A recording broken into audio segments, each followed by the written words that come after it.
Hello and welcome to episode 144 of the Book Wars Pod. Pow, pow, pow, pow.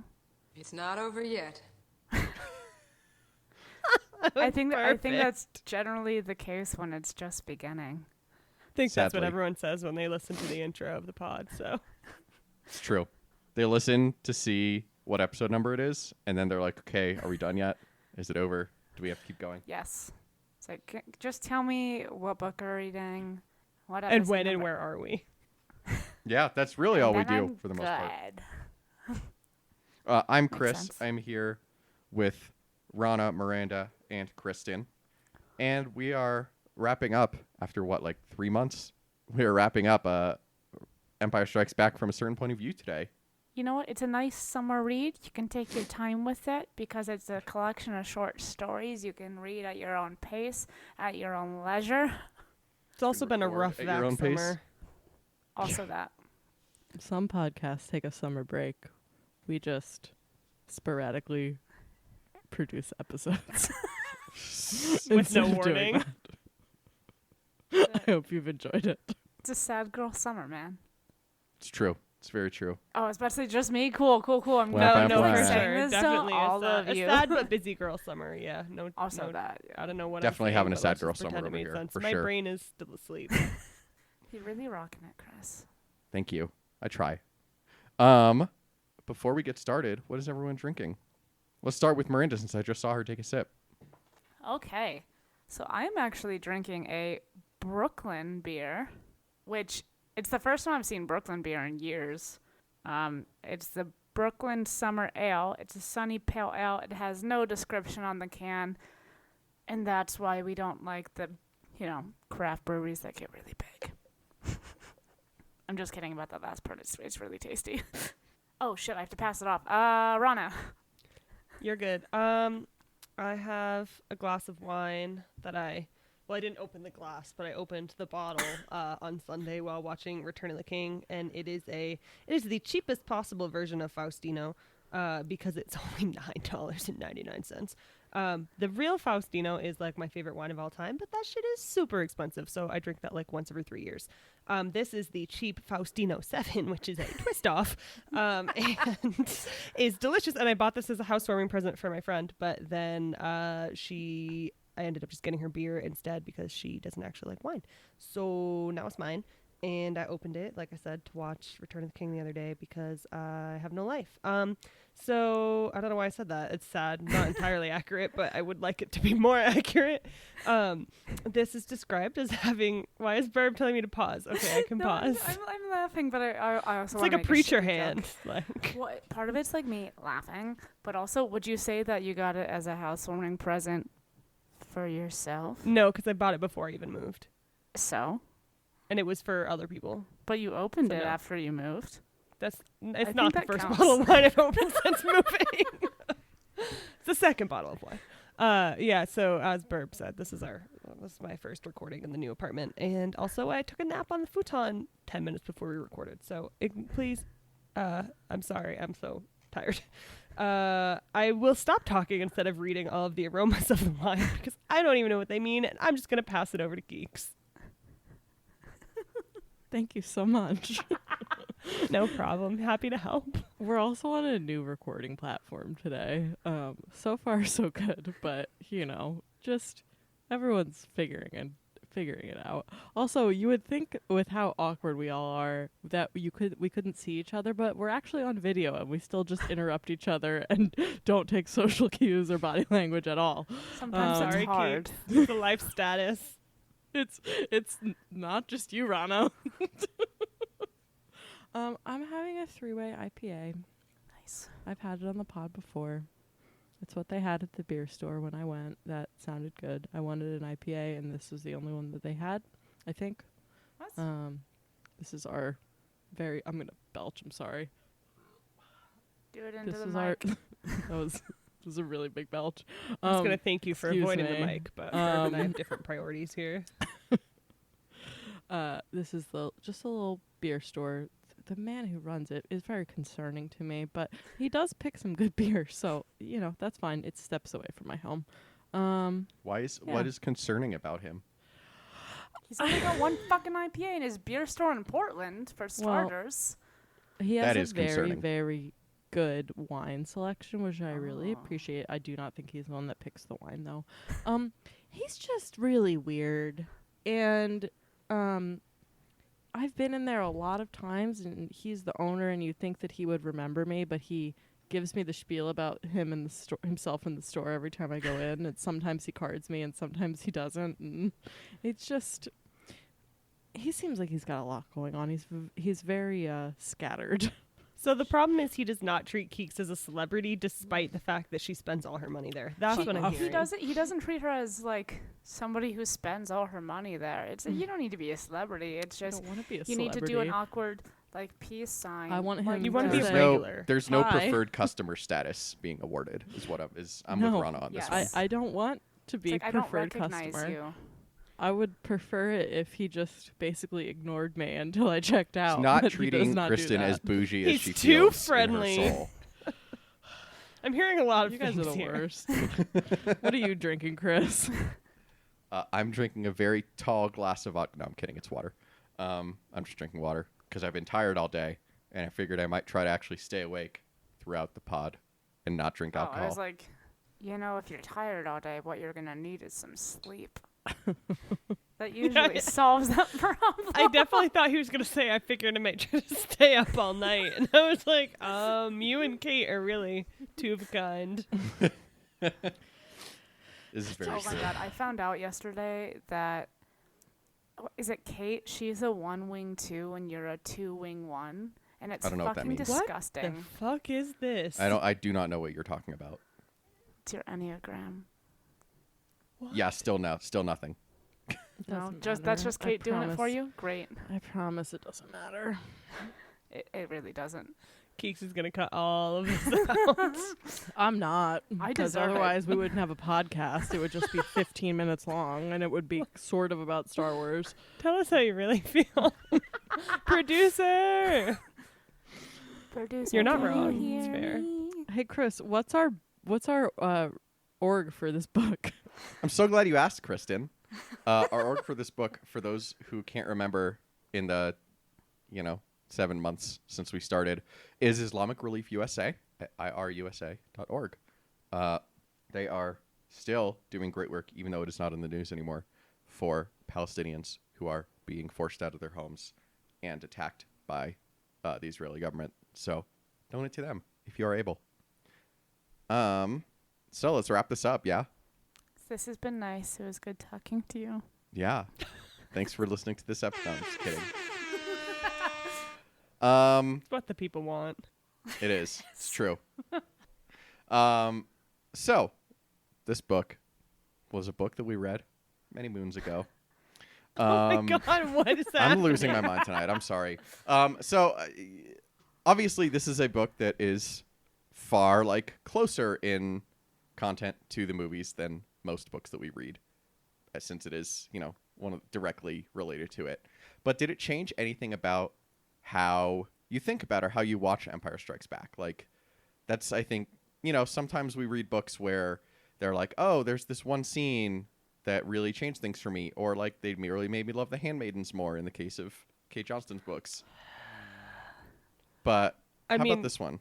I don't have a real answer, but my first answer is I still want to see that deserting stormtrooper crawling through the background of the Vader-Luke fight, because I just cannot imagine the scene without it.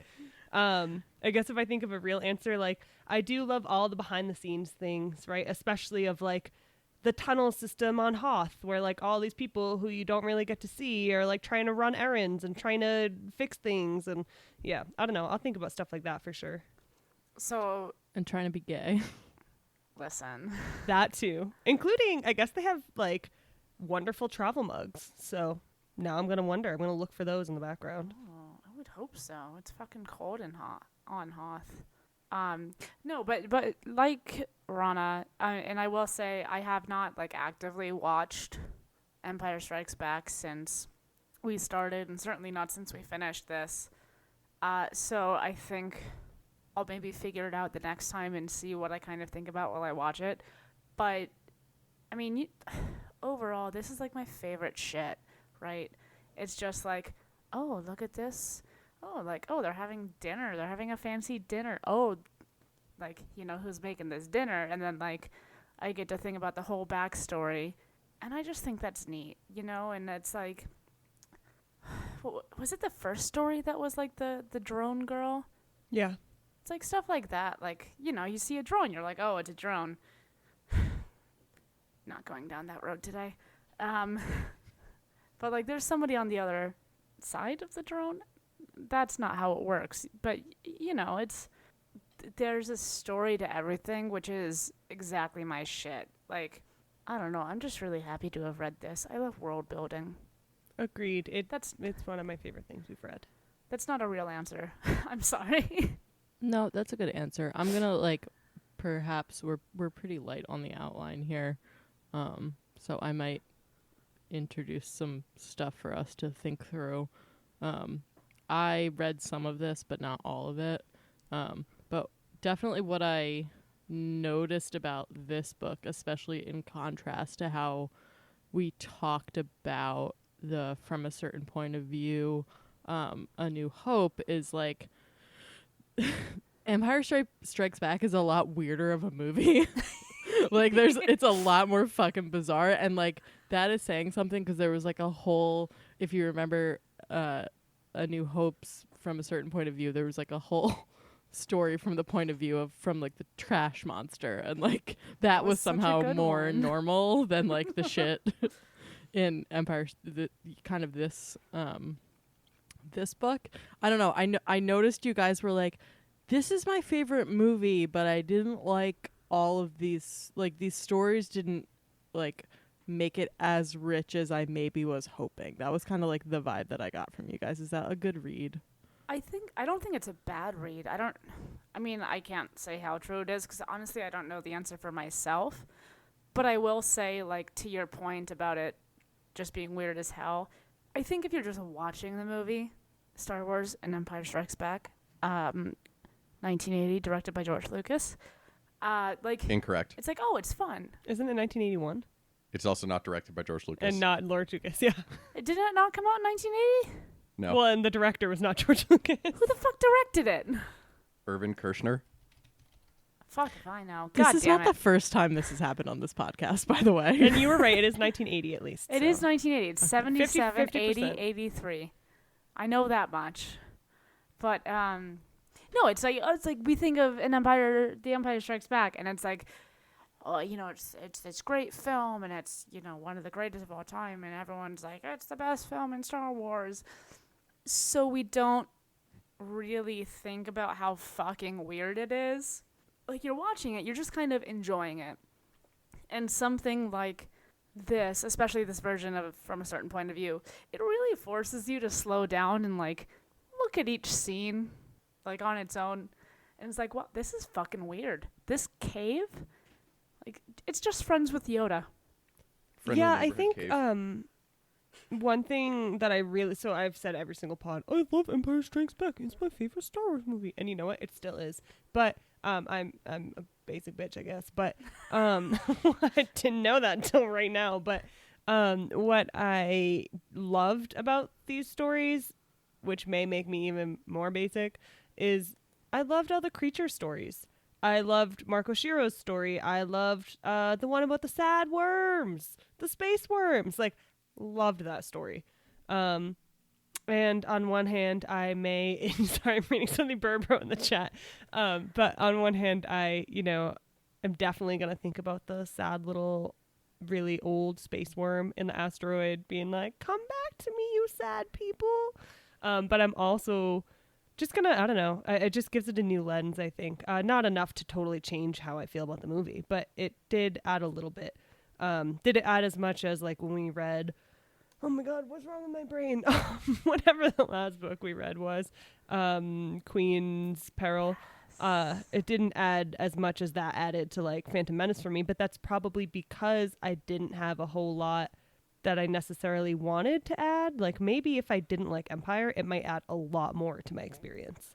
I think Empire also doesn't really need that much added compared to the Phantom Menace. Yeah, I would. Yes, I agreed. think, Rana, you hit the nail exactly on the head, and I totally agree. I think for me, part of the reason that this book didn't seem to add as much as certainly the Padme books, and also I think the first, from a certain point of view, is because it's a better movie. Like it's a movie that doesn't need as much. It's like the worlds are more. They're like, I don't know. I don't want to say they're more built out because obviously Tatooine is incredibly built out in the first one, but like it's a tighter movie all around, and so like there aren't random loose ends of like characters of, oh, I wonder what this person does, and like it's Star Wars, so like everybody always, likes to grasp onto those characters like Wilbur Hood, where it's like you had 2 seconds of background footage, and now you are like an event at Star Wars Celebration, but like but yeah, I do think that I totally agree. I think that the creature stories are really where this shined, and I think that that's because like those are the stories that can't really be conveyed via film, or at least in the way that this movie is told. And so I think you're right on there. Oh, I'll just man. follow up and say I'm not disappointed with the Wilbur Hood story, partially because now we know what the ice cream maker is, and also because it's like I think part of why people were excited about Wilbur Hood is because it's one of like 2 black characters in all of the first 2 Star Wars movies. So I do feel like that's part of why it was like, oh, it's not just white people. Yeah. But yeah, I'm not ashamed to still like the Wilbur Hood story, though I don't know that I would go to the events at Celebration. But I was very happy with that story. So I'm assuming now is a bad time to say that I wasn't really into the non-human stories overall. Wow, speciesist burb. I'm Right? disappointed. I feel like I was into the cave one, but I think the worm one was just depressing. But I think I'm also just thinking about the original from a certain point of view, and I had the droid story when the droid, was it an R7? The little R4. red guy, R4. Like that was fantastic. I liked the trash monster one. I don't know. It's just a personal preference here, but Burb liked the I believe you. pilots making out, but she did not like the cool Wampa story. I get it. I feel you. That's I'm real. a simple Burb's woman, okay? interests: lesbian humans, end of list, Yes. I like the and drones droids. apparently. and drones. And politics. If you ask her about the Trade Federation, she will be happy to talk about it. I like the droids. Like I like the one. I think it's the second to last one. Right Hand Man, when Luke is. Of course, this is also a gay story, so like maybe I'm biased there. I missed that reading of it, but I am glad you pointed that out. Oh, there were some vibes. So I like the droid stories. That's fair. Can I push, since Keith mentioned we don't have much, can I push about what you like about the droid stories? Oh God, do I have an actual answer to this? I think maybe is this what my brain is processing? Who's to say? But I think part of it is that like droids are depicted often as humanoid, often as at least like able to communicate with humanoid characters, and rather than like the space worm being sad because it was trying to make such a nice home for Han and Leia. And so it's, how do I put this? It's, we know there's communication there because there is active communication between like the characters we see on screen and like, obviously just like R2, 3PO, all of that. But it's still, it's kind of that weird space where like, do these folks think the droids are sentient? Do they like, what is their relationship? What is their concept of them? And then we get these stories where it's like, hell yeah they are, because L3 knows what's up. And like in from a certain point of view, the first one, the little R4 unit is like, something tells me I should like fuck up my motivator right now so that this little R2 unit can go do great things, right? And then I don't know, there's just something about like Right Hand Man when the medical droid is like learning all sorts of weird poetic shit from Luke. I don't know. We like it when characters have agency. Yes, that's the bitch. Thank you. I did think it added a little bit, not the droid stories, but some of the stories added some perspective I hadn't necessarily thought about. Like, I've never thought about Palpatine's motivations in Empire, right? I've always been like, whatever, dude likes power, cool, end of story. But when we had that story of him, like, seeing Vader's weird, like, fever dream fantasy thing, that was interesting to me, to see his relationship with the Force and what he thought of it and things like that. I definitely think a couple of the stories that were from the perspective of the Empire, I really don't give a fuck about the Empire when I watch Star Wars. I'm like, wow, you guys are bad and you need more colors in your clothes.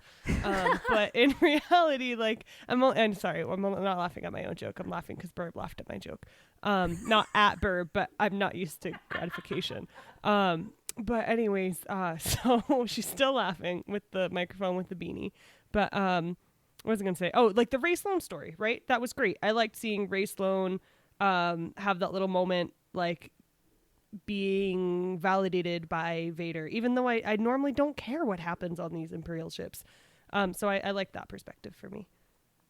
Wait, so do you or do you not like Imperial stories in general? I mean, I don't dislike them, but I don't really think about them when I'm watching. Yeah, I'm like, yeah. And see, that's... Oops, sorry. That's kind of similar, I guess, to my thing. Like, in reading these, I don't give a... obviously, Ray Sloan, yes, love. We love Ray Sloan all the time.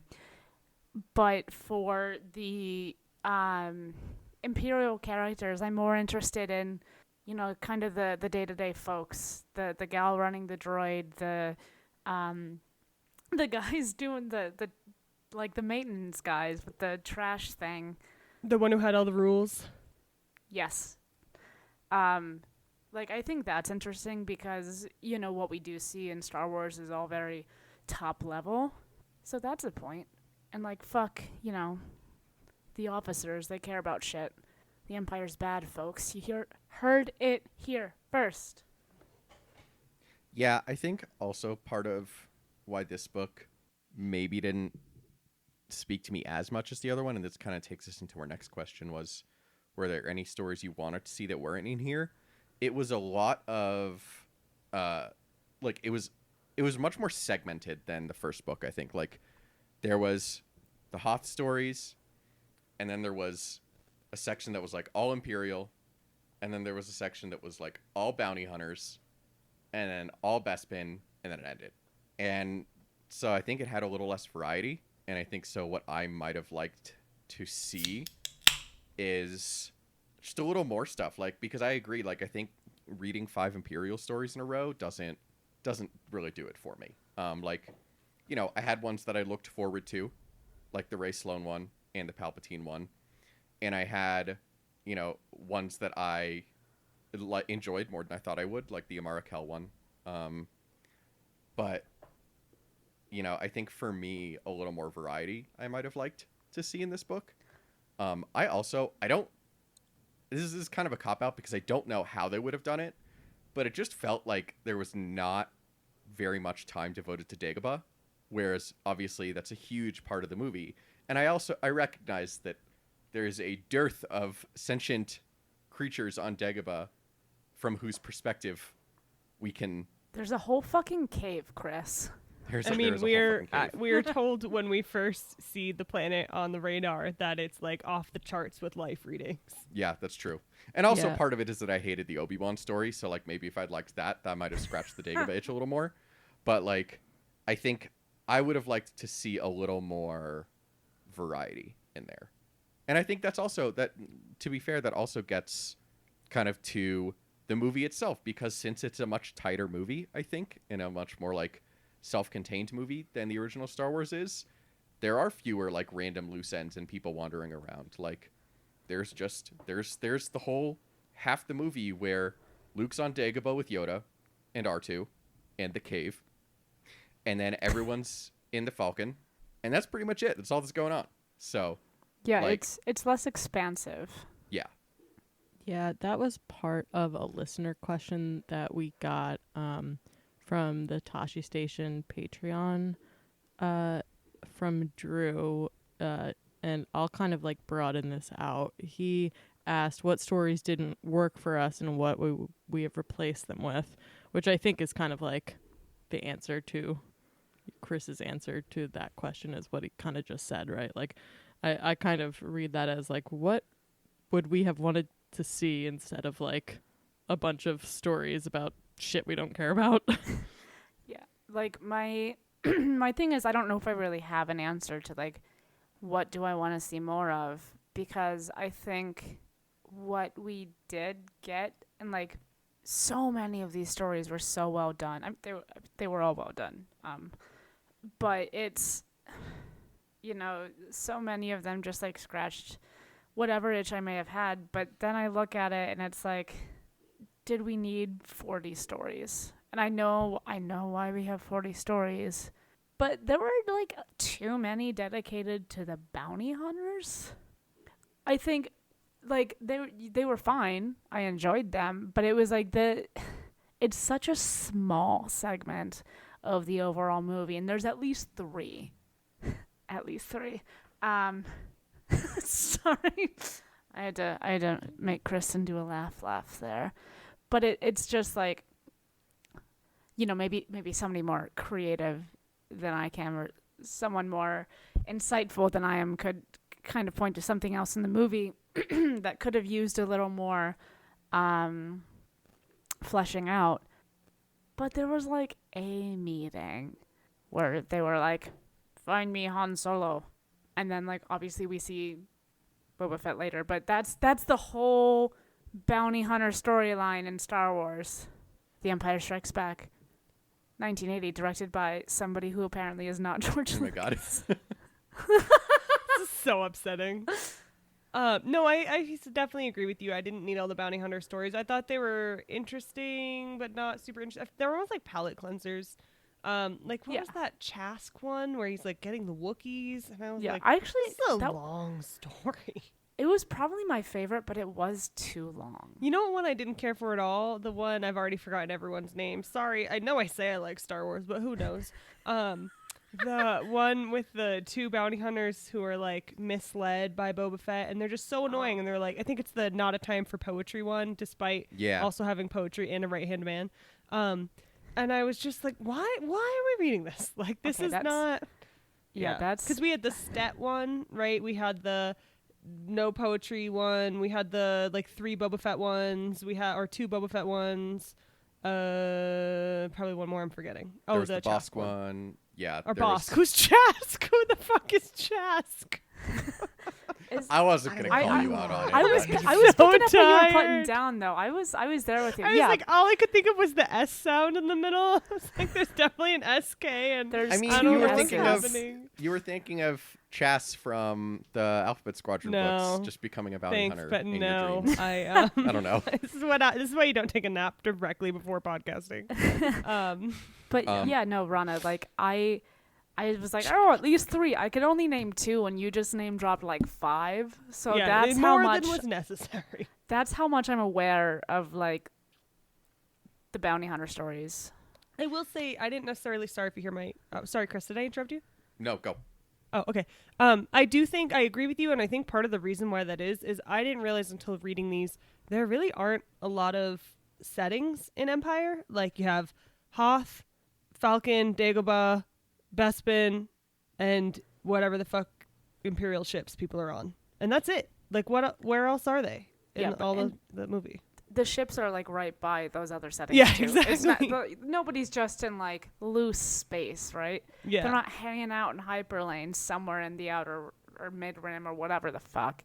It's Yeah. I think Chris said it before. It's a tight movie. It's very contained, which, for storytelling purposes and the purposes of a film, great. It's a great film. We all know this, but I think that it just kind of limited us a bit in that sense for the book, because how much can you really do when there's not a whole lot left to interpretation? Yeah. Y'all have, to step back to the bounty hunter discussion, y'all have stumbled upon one of my biggest unpopular opinions about Star Wars.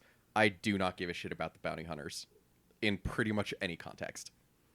Like, and like, I recognize this is a battle I have lost. Like, The Mandalorian, Book of Boba Fett, like, I have lost this battle. But I just, like... Chris, you suck!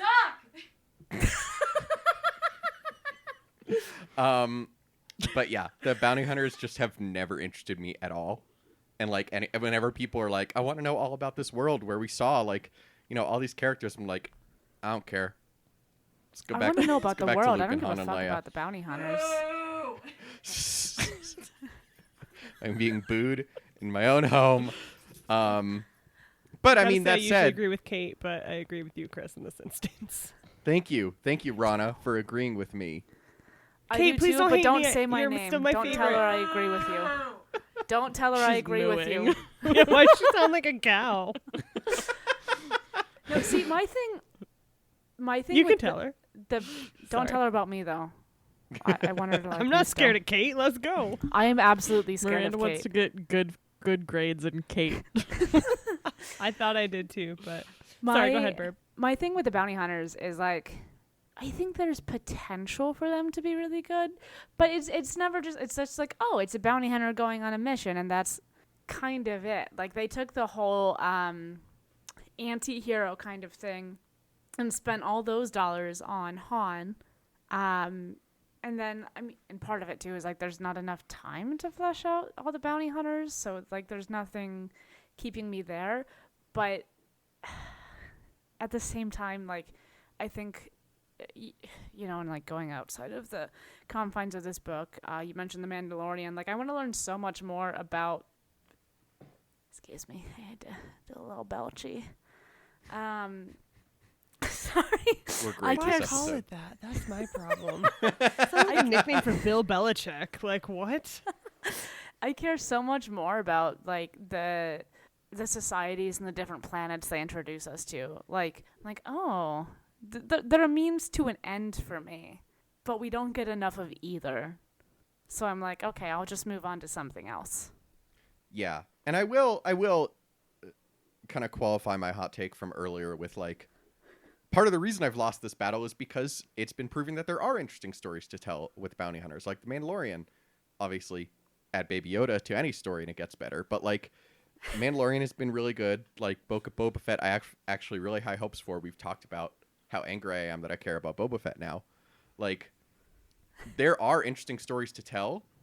I feel like for so much of Star Wars history, because stories have always been told via mostly books, I feel like books are not as good a vehicle for stories about bounty hunters, because it all, you know, it does kind of all go the same. It's like, okay, you got the mission, you go to the location, you encounter some number of curveballs, and then you either win or you lose. And there's only a certain number of permutations you can have in a bounty hunter story.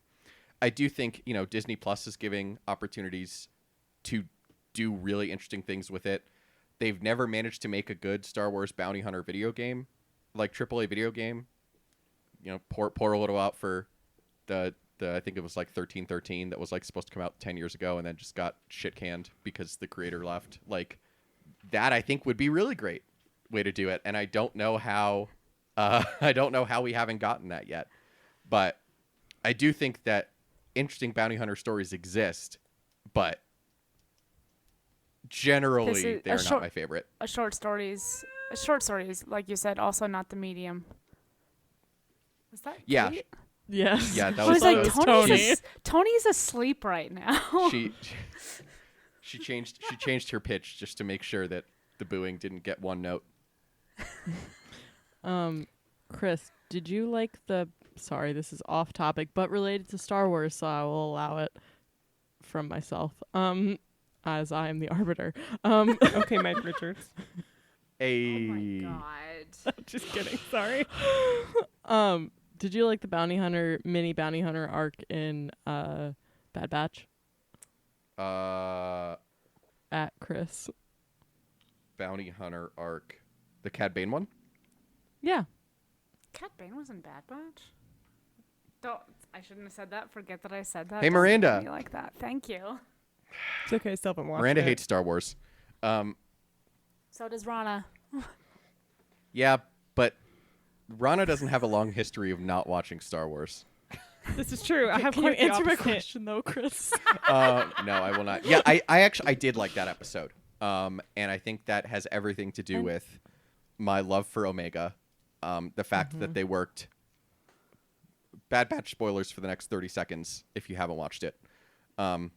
Earmuffs, Burb, and Rana. The fact that they worked Cad Bane and Fennec Shand into it, who are two characters, obviously Fennec Shand, who we know very little about, and Cad Bane, who was in a very surprising setting in anything that's not Clone Wars.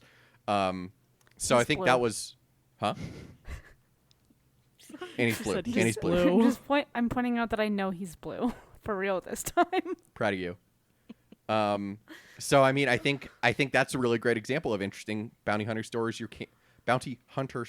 Stories. Jesus Christ, that you can tell by switching things up, by telling stories that aren't as expected and don't always, go to plan.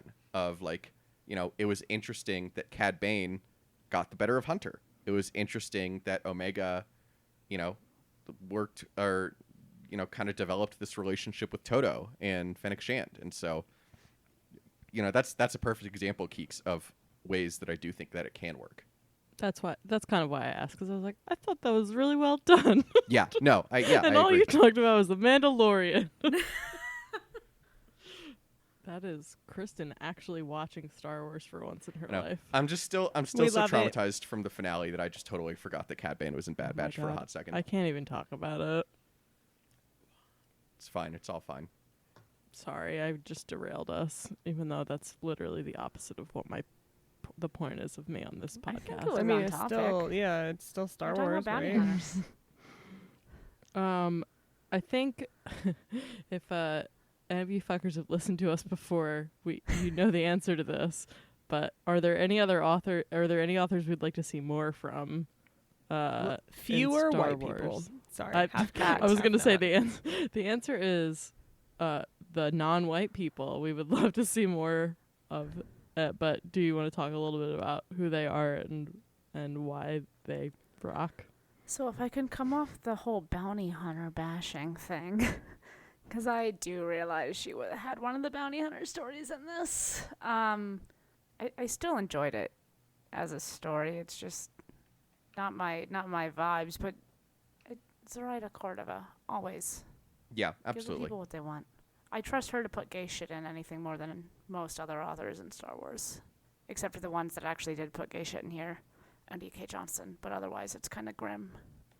Yeah, I think I'd be interested. I'm sure somebody has done this analysis, but I don't know if there were more white writers in this one than the first one, or if I don't know if it just like felt like maybe they got like longer stories or something. But like it did feel like a lot of the stories where I felt the book dragging were written by white people, and less of that. But yeah, I mean, Zoraida, we love. We talked at length about how much I loved Marco Shiro's and Rebecca Quang and Mike Chen's stories. Tracy Dion, who wrote the story about the cave. There's a lot, and I mean, I think it's not a coincidence that a lot of authors who come from more marginalized backgrounds wrote really, really interesting stories. Yeah. For Everything. for- Oh, sorry. go ahead. No, I think that's like a general theme, but also especially in Star Wars. You can use the word better. Better's fine. Better. we love. But I will say that and this is probably like a higher view look at this, but like I do love that, even if we had so many fucking white people write for this, for the folks who are not white and like writing in this, it's like such a great little like foot in the door for Star Wars. I'm like, oh, you wrote this little short story? Can you give us more stories? You're in the door. They trust you already. They published your shit. So that's not a real point to answer the question, but it is a point in general. So thank you for coming to my TED Talk. Rana, you were going to say something? Oh, yeah. Sorry, Rana. Yeah, no, you're good. I was gonna say, actually, in doing that, it doesn't change the fact that I like the story. But one of the authors whom I thought was a woman of color, I just found out is not, and I'm like, whoa, mind blown. I still like this story. That was S.A. Chakraborty. I loved the story about the chef. I thought it was dope. Give me more food content in Star Wars. That was the best one. Yeah, I want my food content, please. But yeah, and anyways, I was gonna add her to the list of the very small list of women of color who have written for Star Wars, but I was wrong, and that's okay because I still liked her story. I don't want to like exclude Caucasians, but yeah, I mean I do, but it's cool. Please exclude us. Yeah, but I mean, We if won't you be look mad.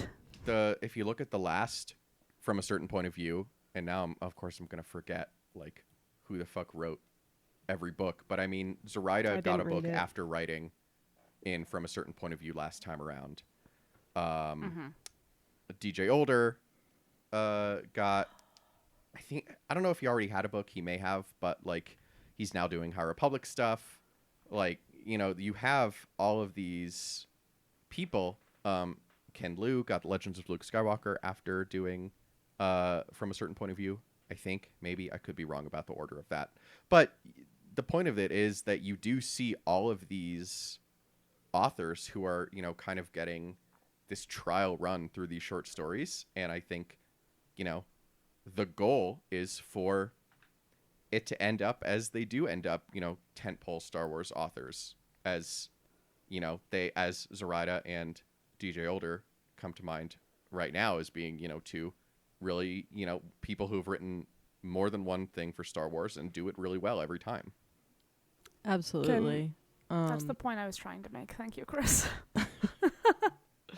I'm going to step in here for a producer moment since Rana just kind of slipped in that she hadn't read From a Certain Point of View, A New Hope. If there's anything that you want us to revisit in other books that we've read already, especially some of these like kind of interesting things like From a Certain Point of View, tweet at us because that's always good bonus content. So And Lord knows I need reasons to read more shit. Yeah, we hate yelling about Star Wars. Rana, that was actually going to be one of my questions anyway, which is like why I bring it up. Not an actual prodding question, but just did you read that? And you already answered it for me. So No, but I really want to. yeah, I just, you should. It's I have a lot more things to read. So. It's actually like one of my favorite Star Wars books. So I for sure recommend it. Highly acclaimed. And on the other side of that, the next thing that I wrote in the outline, even though I'm not on this podcast, except for a little bit today, Chris will know this, is From a Certain Point of View, Return of the Jedi confirmed? I assume not. No, No, they haven't he's said shaking anything. his head. I have no idea how this one sold, but my assumption is it's coming. They can't It do has two to and be. not do the third. Yeah, Yeah. that's Yeah. exactly. I don't think they would have done Empire if they weren't planning to do Return of the Jedi, unless this one like completely fucking bombed commercially. Will which I we don't have think to it wait did. for the 40-year point again? I Or- Yeah, suspect that's we only will. in So 2 I years. suspect It's in 2 it'll come years, I yeah. suspect it'll come in 23. Okay, makes sense. Sure. But before we get to some additional listener questions, that was my other kind of prodding question is, what would we want to see in that From a Certain Point of View, Return of the Jedi? I haven't thought about that, but I was thinking about what authors we'd like to see there in addition to some of the ones we've already liked here. I was thinking, like, I know I mention her every time, but I'm so mad about how she was done with not Rise of Skywalker, whatever, Rebellion Reborn. I think Rebecca Roanhorst does really well with short stories. Another author who I don't know she hasn't done any Star Wars, but I think would be good is Alyssa Washuda. I don't know if her last name is Washita or Washuda. I'm not from that tribe, but she has written some really interesting fiction, and I think she's dope, and I think she would do really well. I think I'm capable of naming non-native authors, but those are the two who popped to my head.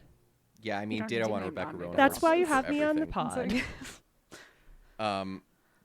Yeah, Rebecca Roanhorse for everything. I, constantly hope that N.K. Jemisin will reconsider her rejection of writing for Star Wars, because she's incredible. And Yes. has previously Oh, been does she- offered Star Wars books and turned them down, which makes me sad. God, that's I mean, that would this be is what so happens good. when you're the I've world's only worst fandom. Yeah, I've only read one of her books, but holy shit, it was so good. Yeah. I would love to see that. I'm, of course, now not able to think of other authors because I'm having a brain fart. But yeah, I think, those are two that I absolutely want to see more of. In terms of content of Return of the Jedi, I'd be interested in, well, I don't know how you'd fit an Iden story in. I want more from Iden, but I don't know how you fit it in because Battlefront 2 already covers Return of the Jedi, what she's doing during Return of the Jedi. I would like to see like stories of like people within the Empire who are just like, why the fuck are we like committing everything to this like stupid trap that makes no sense? Like just like stuff like that, like kind of like breaking the fourth wall of like, we all know this is dumb, right? Yeah, and there was a decent amount of that in this, like not as aggressively breaking the fourth wall, but like, oh, we're just kind of doing this. There's like not a real point. We're all Mhm, gonna yeah. die. It's fine. I will say for authors, the only one I could think of because I'm not super familiar with this kind of stuff is Rebecca Roanhorse. Because what we have seen in Star Wars from her was fantastic. But Return of the Jedi, from a certain point of view, 1983, directed maybe by someone. If it doesn't fucking end with whatever the fuck happened inside that giant ass slug bitch, we riot. When you say giant slug bitch, Do you mean the are Sarlacc? you talking about the Rancor? The or Sarlacc, yes, the thank you. Okay, I was like, which thing were I, just I also was I couldn't- very unsure about that. It took me a minute. I couldn't remember her name. The sand butthole. She ate him. I mean, we're going to get that story, I think, in Book of Boba Fett. So I don't think we're going to have to I- wait That would till also work. 2023. I do love all the little like background character stories, and I love when those stories are with questionably like possibly unethical characters. So I hope we get a couple perspectives from Jabba's disgusting like pleasure yacht, which I hate, but also the characters in it would be cool. Maybe like no human trafficking, but the other parts would be fun. I'd be interested Um, to see like, I mean, it's generally the same characters, but from, it's not a lair, but from his like little club place or whatever the fuck Palace. it is. That's what I'm The talking word you're about. looking Yeah. for? Yeah. Palace. Yeah, no, Thank I you. think that's what Rana you were saying. If you want to, do you want to go ahead and finish? Oh no, that was just the first thing that popped in my head. I know we'll get Ewok stories. I mean, the Ewoks are cute. I don't really want their perspective. Like, forgot I about could the have Ewoks. one. They definitely are very food motivated, which I can totally understand.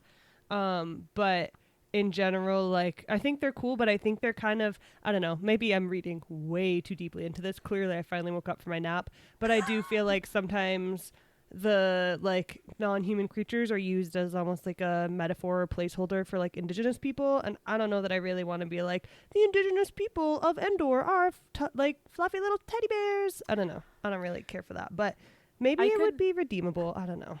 I could Yeah, do up to 2 Ewok stories. Sorry, Chris. You can. No, I agree. I was going to say I have deep concerns that we're going to get like 7 Ewok stories, and I'm not going to care. I'm going to skip that entire section of the book. Yeah, we You're not. No, I'm Up to not. 2, but I'm I going to think. complain about it. 2 is like a really sweet spot, Mhm. but one of them needs to be like one of the fucking warrior stories, because like that's their whole thing. The one Like- that dies so sadly. Oh no, not that one. Oh God, I don't want that story. I never want to think I about do. that story. We need to humanize them. They can't just be little like cute fluffy bears. No, I want them to like kill all the fucking Imperials, because the Imperials suck.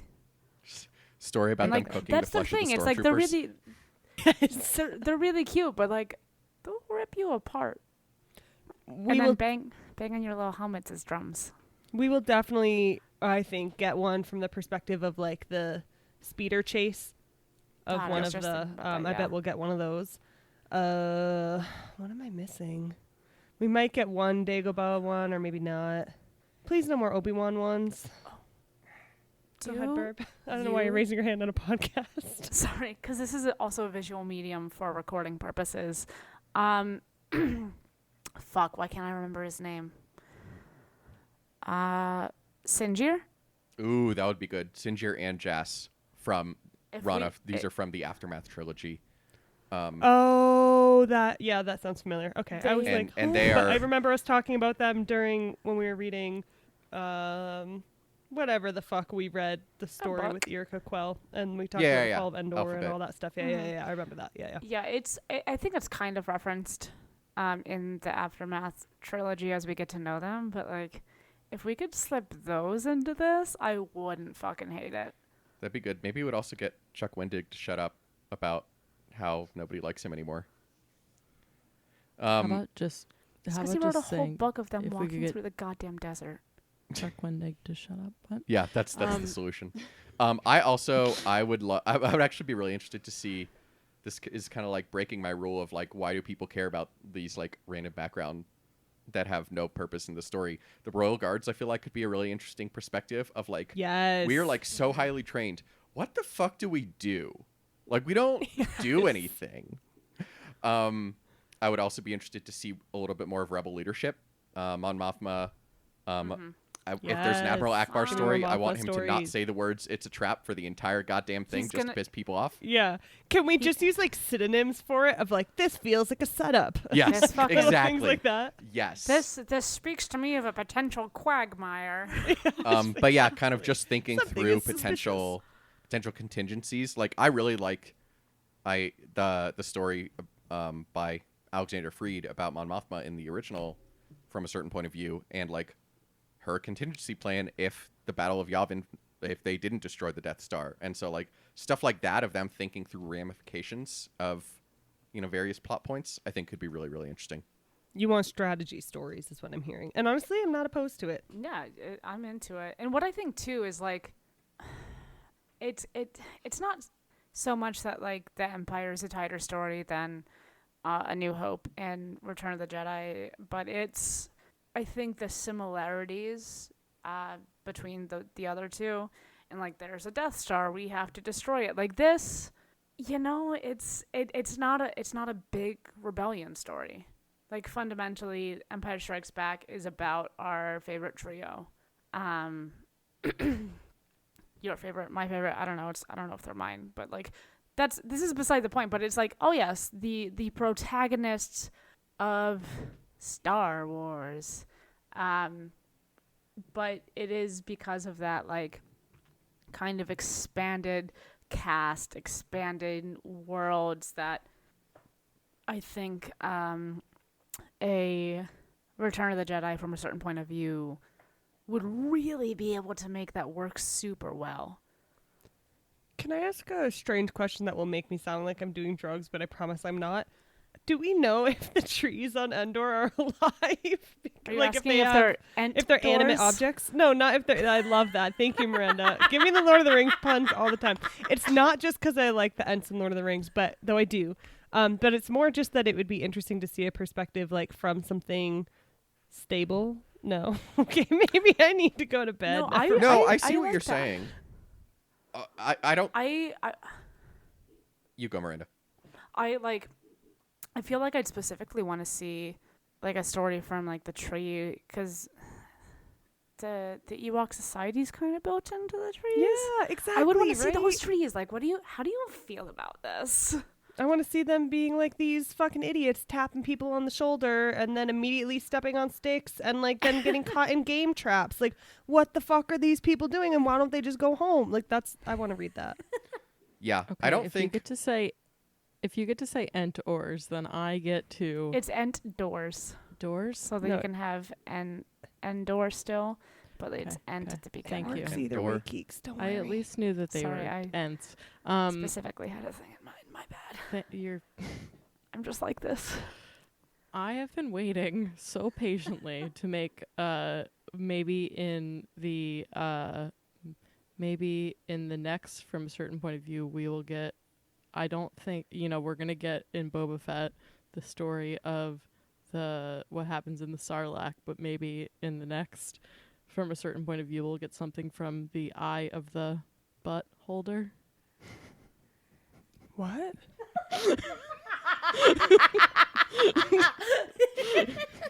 That was a reach. Something that from was the a point of view. reach.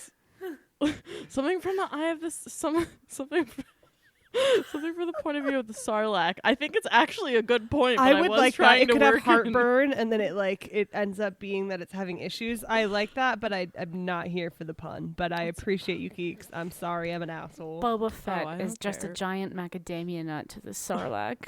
It's fine. What? Did macadamia I'm allergic nuts to cause... I'm allergic to macadamia I nuts. was gonna I say, have never do you heard like of those shit among out the list of macadamia like nuts pizza. weird? Like, what gives is happening? Me, like, I was like, pizza does give me heartburn, but macadamia nuts are a new one. No, Can't wait to I turn ac- 30. I actually was making the point that I want something from the point of view of the Sarlacc, which I know we're not going to get in the Boba Fett Maybe story. we could. I wish. Oh, you know what? We might get Oh, a really in- sad in- one from the perspective of what's the guy who has the Rancor? Oh, that'd be so sad. Malakili. True. That the always guy who just loves makes the Rancor. me so sad. Mm-hmm. Yeah. Yeah, Rana, to answer your question, I don't think we have any evidence that the trees on Endor, like the environment on Endor, is like Force influenced in any way. Yeah, I had but, nothing like, to back that up. It was just a random thought. They were focused Maybe on the I could Ewoks. see, maybe doing something of, somebody living on, whatever the new moon of, the other moon of Endor, where the Death Star fell in Rise of Skywalker, like somewhere thereabouts. I could see that like tying It's just into it. water. I could see, maybe like story of like the Emperor's like fucking consciousness arriving on Exegol, and him being like I this don't care little about shit. that. I don't about want Vader. tie-ins to Rise of Skywalker, please. I'm not going to say the thing I say every time, but I don't need the tie-ins. I mean, I guess still maybe it'll makes make more sense. than the rise of But Skywalker. don't you steal my one tagline. It's all I got. It's all I got. You said you weren't gonna do it. I had to do it, so it's in the episode. This is colonialism. Another happy landing. You're not wrong. You're I'm sorry. appropriating my narration. No, just kidding. Personal appropriation. Amazing. Keeks has sat back and has given up. Yeah, Keeks is First no thing longer I'll producing see. this podcast. So another listener question, also from Drew again. It's the same Drew from earlier in the questions. So that was just a very weird way to. Did you think we had like a frame that. plethora of truths? That doesn't sound too hard. Who was your favorite let's- character? I don't like where any of this is going. Let's just move on. Yeah, no, same. Who was your favorite character? Why was it Chase Wilsor? I loved him, but also my favorite was the gay chef. This has been my TED Talk. Thank you. Sad worm. Either Wampa or the cave. It doesn't explicitly say that the chef is gay, but we all know it. We've all. I'm met pretty those sure- things before. I think it does. Oh, does it? I think she I just mentions assumed. like somebody back on Deveron. I don't know. I She could be mentions wrong. lots of like late night events she's been doing, like not cooking events, other I events. just- But I don't remember the various space genders. I just made an assumption because she is a huge fucking gay chef. Fair. We have one last question from our listeners from Thai Pilot Dandy via Twitter. Any elements of the movie you were hoping to see that weren't covered? I mentioned earlier I would have liked to see more Dagobah somehow. I feel like there were ways to work that in that they did not. Did y'all have any that we didn't already talk about? I said something earlier, maybe. I don't remember what it was. Yeah, just go back and listen to everything Burb said. Listen to the whole episode again. Exactly. But yeah, thank you very much for that question, Daniel. And one last question that Keeks threw in here. What paths do these stories open for the franchise going forward, both in terms of the overall Star Wars story and in the act of storytelling? And this is a question that we talked about however long ago when we read the first Fakpov book. I do think it's more relevant now though, because we have, obviously the Mandalorian is up and running, and we have kind of the whole Mandoverse taking shape with Book of Boba Fett. We know Ahsoka's going to be in the same timeline. I haven't given up hope on Rangers of the New Republic. That may be a fool's hope, and we also know that they're all going to come together in some sort of event, which, given everything we know about, Thrawn being name dropped and Wayland being name dropped in the Bad Batch, it feels like it could be like a play, like not. I don't think it'll be an adaptation of the Thrawn trilogy, but certainly the original, the Legends Thrawn trilogy, but certainly a play on it and taking some of the set pieces, and they're doing kind of a very almost MCU style, just dropping hints in different locations. So I think this is a super relevant question for, what other paths do we see? Yeah, I was about to make a Star Wars Endgame joke, but also I've never seen Endgame, so I was gonna be oh, you search a Star Wars Endgame? I don't know what the fuck happened in that movie. Is that the one? No, Infinity War is when he kills everyone, right? Yeah, Endgame's when they bring him back to life. Got it. This is just more shit posting, as is my personality, but I do want to see every Star Wars crawl from the perspective of the author of the last story of the Guardians of the Whills, because I thought that shit was great, and I would like that. I would like a director commentary almost, but with just that person and the response back and forth for every opening crawl of Star Wars. Yes. Yeah. And that is my answer. That is in the first Fakpov, so you will enjoy that when you go back to read it. I'm late to the game because I hate Star Wars. Exactly. This is just my soapbox about how there's so much in the galaxy. There's literally no limits, and for some of these stories, it could open up a gateway into A fleshing those out. Way? You might say, yes. What about a sitcom of Amara Kell and each of the new recruits coming in and dying? I would watch the I shit would out watch of the that. fuck out of that. Just Office Actually, the style, limits- mockumentary. Actually, the limits are no gay people on screen and no sex. And no swearing. No swearing. Sorry. Listen, Kristen, Do they have J.J. Abrams gave us R-rated movies fantastic gay representation in the form of a half-second Fuck kiss you. that was cut out for the movie in China. So, egg on your face. It's a trap. Excuse me, we established it was a setup, geeks. Yeah. Or a quagmire. I'm sorry, I don't know why I'm like this. I'm going back on mute. No, I really want that story now. just different. different Yeah, words I for want it. to. I want to watch that. Can we do Disney meets HBO? Do they have R-rated things on Disney Plus? Reservation yeah, it's called Dogs Hulu. is coming to Disney Plus, and that's going to have a lot of swearing, but that's about all I can say. I mean, no, literally Hulu, because Disney owns Hulu now. So Oh, for real? Fuck, let's go. you're the most excited anybody's been about that. Only for this one specific thing. We're all gonna come full circle because somebody's gonna fucking monopolize the whole streaming industry, which is garbage, and we're gonna go back to cable television or something similar. But this is beyond the point. I want you all to know that we covered from a certain point of view in 2017. Sounds right. Which That's when it came out. I know that, but That's horrifying. it's one of those don't you feel old if, except for it was not that long ago, and Well, I'm and 2017 was 75 years ago actually. for Star Wars, it was think about how much the franchise has taken a different direction since 2017. Something that was came out in before The Last 2017. Jedi came out. Solo. Think No, about how not much more Solo. depressed I am now Disney than I Plus was in didn't- The Last 2017. Jedi came out in 2017. But you have Jasper. It's true. He is better. We all have new pets, and that's what counts. It's true. Tony wasn't born No, until I'm sorry. 2018. Let me just drink my But he's thing. a Capricorn, so it's okay. Oh. Capricorn, I hate this. You should hate it. It's like Also- when my Capricorns friend are tried to tell me taking her over. dog was a Gemini, and I was like, I don't like horoscopes for humans. Never mind this shit. Lord. All right, let's wrap it up there. We've officially lost the Sorry. thread. No, you're. It's not. It's all of us. Why are you sorry? I made this episode worse. No, you didn't, Keeks. You've steered us the right direction, and I'm grateful that you're here. Please, now Keeks is crying with laughter because life is hard and it sucks. It's bedtime for all of us, except let's be real, me. Anyway, thank you for listening to this episode of the Book Wars Pod. We have finally, at long last, come to the end of our discussion on The Empire Strikes Back from a certain point of view. Asterisk, We did probably. Maybe. Burb definitely wanted. Sorry, go ahead. I was just gonna say there might be Still bonus interrupting content. you in the closing. What am I doing? What did I want? Oh my gosh.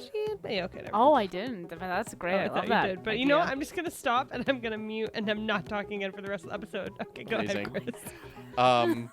But yeah, so we are probably done with FactPov content. But our next real episode, we're going to be, speaking of Thrawn, we're going to be talking about Keeks' favorite Blue Boy closest to all our hearts. We're going to be reading Thrawn Ascendancy, Chaos Rising by Timothy Zahn. Little known Star Wars author you may have heard of. We're going to be reading the start of the book through chapter 5, so definitely get a copy of that and read along with us. In the meantime, heard you can of find Thrawn? us. What? Have you heard of Thrawn? He's blue. You might know him. Keeks knows him. Sorry, I'll stop. Thanks, Burb. Hashtag content. Anyway, find us on the Tosh Station Radio Patreon, Book Wars Pod on Twitter and Instagram, or email us bookwarspod@gmail.com. And if you have the means, first and foremost, donate to Islamic Relief USA. And then, if you want to support us, you can give to the Tosh Station Radio Patreon, or give us coffee at ko-fi.com/bookwarspod. The world remains a hellscape, so for the foreseeable future, pictures of Argo, Cerberus, Jasper, Orca, and Tony will continue, even without donations. But you gotta give. You gotta give. Our theme song is Whiz Bang by Poddington Bear. Our logo and artwork are by Joe Butera Design, and our audio and production are done by Kristen McDonald. Thank you all so much for listening. For Rana, Miranda, Kristen, Kate's screaming in the background, and myself, we'll talk to you next week. I'm going to regret this. Yeah, that was the thing. So it's a lot. Well, we weren't short on Sorry. content. Well, relevant content, maybe. We weren't short on shit posting. What are we going to do when we have Zariah?